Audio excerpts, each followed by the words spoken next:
Thank you, Mr. Chairman, and thank you for holding this hearing, and welcome to Secretary back to the committee and to the Congress. Secretary Solis appeared a year ago to discuss the strengthening of the economy and improving the lives of American workers. We agreed that our most important priority was to get America back to work, jobs that pay fair wages, jobs that are safe. Madam Secretary, you've made great progress in this area. In particular, I applaud your efforts to make sure that our nation's workforce is more responsive to the local economic conditions so that workers can be trained and find new jobs. And when Americans go to work, they should be paid fairly and according to the law. On this front, the Department has played a critical role in securing over $300 million in unpaid wages to workers. When you came to this office, the Department of Labor was lying to those workers. They were telling them that those businesses went out of business, that those businesses had moved, that those businesses had gone bankrupt. All of those were lies, and those workers didn't get the money for the hours that they worked. This is a big change, and thank you so much for securing the fairness in the workplace for those workers.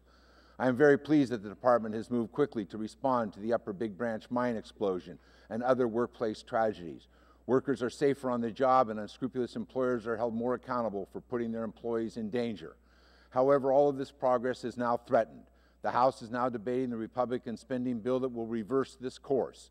Too many Americans are still struggling with the fallout of the worst financial crisis in more than a half a century. That's why job creation and repairing our economy must remain at the top of the agenda.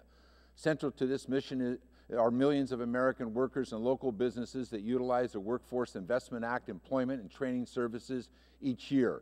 Unfortunately, the Republican spending bill eliminates these vital services all across the country. In fact, starting in April, if these cuts pass, every one of the 3,000 one-stop shop centers will be closed. It will be closed to employers, it will be closed to the community colleges, it will be closed to workers, it will be closed to their families. Millions of Americans looking for training and looking for jobs and inquiring about the benefits will be locked out of those centers, will be locked out of that opportunity.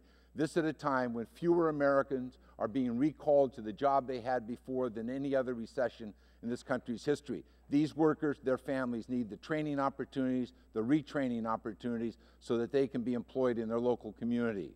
Local workforce boards made up of businesses, communities, and colleges and other leaders will be unable to respond to the local employment conditions.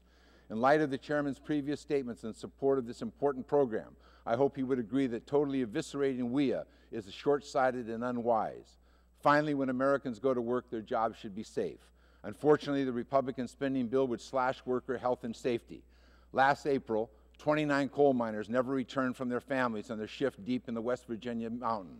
In the wake of this tragedy, this committee learned at length that some mine owners would go, like Massey Energy, would go to avoid improving chronic safety problems, including criminal behavior by them and their employees. Once we learned the extent of this gaming of the system, we ensured that the Department of Labor had sufficient resources to stop them. The spending plan on the floor today would once again allow mine owners to game the system, to create a backlog, and to avoid the responsibilities of the law to keep their workers safe, putting those lives at risk. This tragedy and other workplace disasters are a reminder that in the action or inaction of Congress or the regulatory agencies can directly affect the lives and the health of our citizens. That's why the Republican plan to slash the Occupational Health and Safety Administration is so chilling. Madam Secretary, under the Republican plan, OSHA will have very few options when making significant cuts to worker health and safety.